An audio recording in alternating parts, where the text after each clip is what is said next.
Dear students, आज का हमारा टॉपिक है कॉस्ट ऑफ गुड्स कंज्यूम्ड।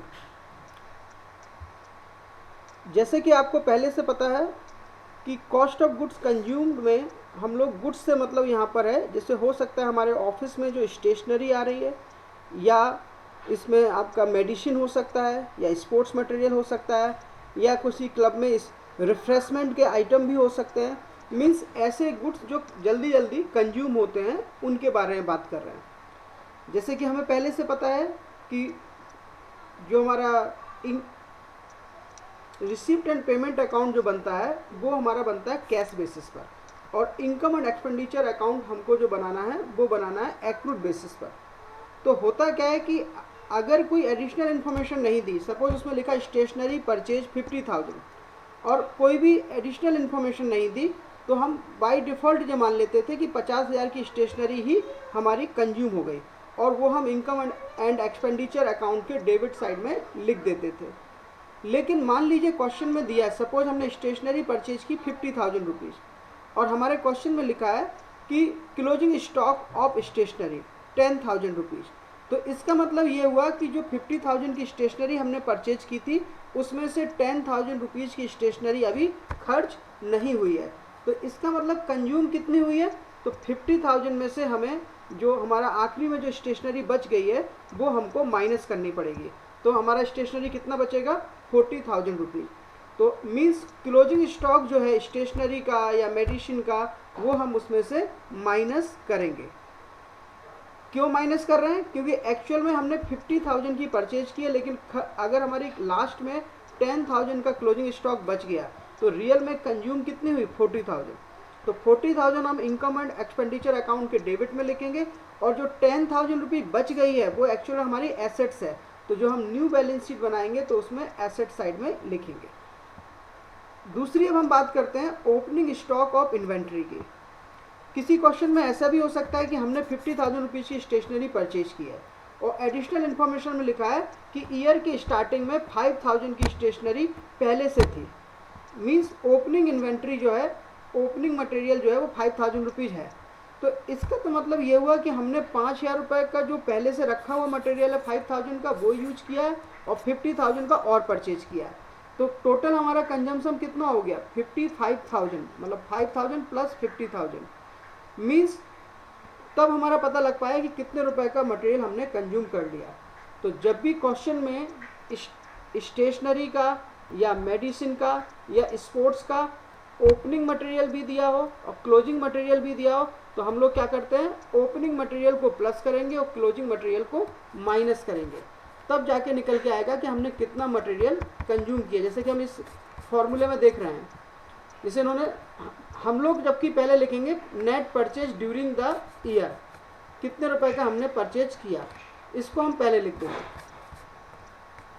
इस नेट परचेज में हम opening stock of purchase, opening stock of consumable item, इसको हम प्लस कर देंगे। यहाँ पर ये ऊपर नीचे हो सकता है, बस इतना याद रखना है, जो आइटम प्लस होता है वो प्लस होगा और जो माइनस होता है वो माइनस होगा।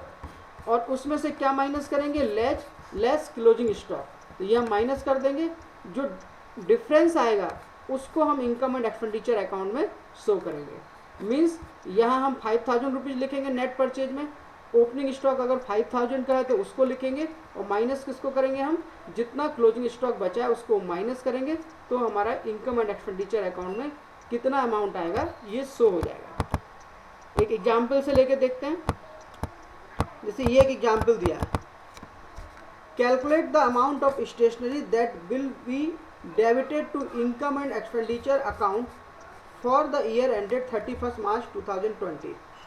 इसमें दिया है stock of stationery on 1 April 2019, मतलब ये आपका ओपनिंग स्टॉक हो गया।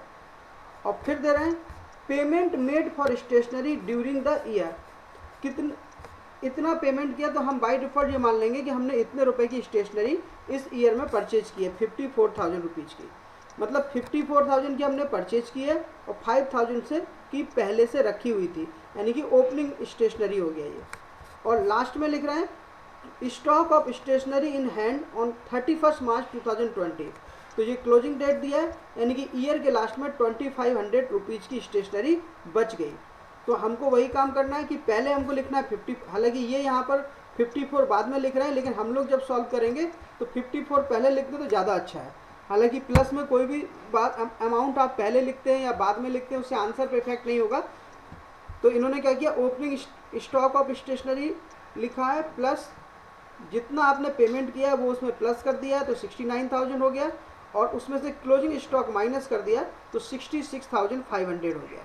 ये जो 66,500 है ये हम इनकम एंड एक्सपेंडिचर अकाउंट में डेबिट साइड में लिखेंगे, और जो क्लोजिंग स्टॉक है 2,500 रुपीज़ का, ये क्लोजिंग स्टॉक हम लोग जो न्यू बैलेंस शीट बनाएंगे उसमें एसेट साइड में लिखेंगे। क्योंकि इस क्वेश्चन में क्या था, 54,000 रुपीज़ की आपने स्टेशनरी परचेज की है और 15,000 की पहले से रखी हुई थी, तो ये 54,000 और प्लस 15,000 आपस में यहाँ पर प्लस हो गए, तो ये प्लस होके आपके कितने आ गए हैं 69,000 रुपीज़, और क्लोजिंग स्टॉक जो था उसको हमने माइनस कर दिया, तो फाइनली ये 66,500 हम लोग इनकम एंड एक्सपेंडिचर अकाउंट में लिखेंगे। जो 2,500 है ये क्लोजिंग बैलेंस शीट में आएगा।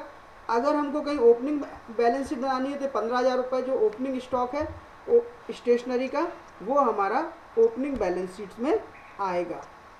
तो ये अभी एक ट्रीटमेंट हुआ स्टॉक का।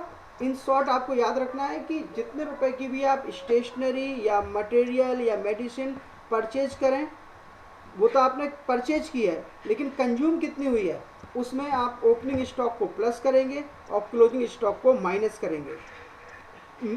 ये भी पॉसिबल है कि किसी क्वेश्चन में ओपनिंग स्टॉक नहीं दिया है केवल क्लोजिंग स्टॉक दिया है, या क्लोजिंग स्टॉक नहीं दिया है केवल ओपनिंग स्टॉक दिया है, तो भी हमारा रूल वही रहेगा कि अगर ओपनिंग स्टॉक गिवन है तो उसको हमें प्लस करना है जितने रुपए का स्टेशनरी परचेज किया है, और क्लोजिंग स्टॉक गिवन है तो उसको हम माइनस करेंगे। तो ये हमारा फर्स्ट इस टॉपिक का फर्स्ट पार्ट हुआ।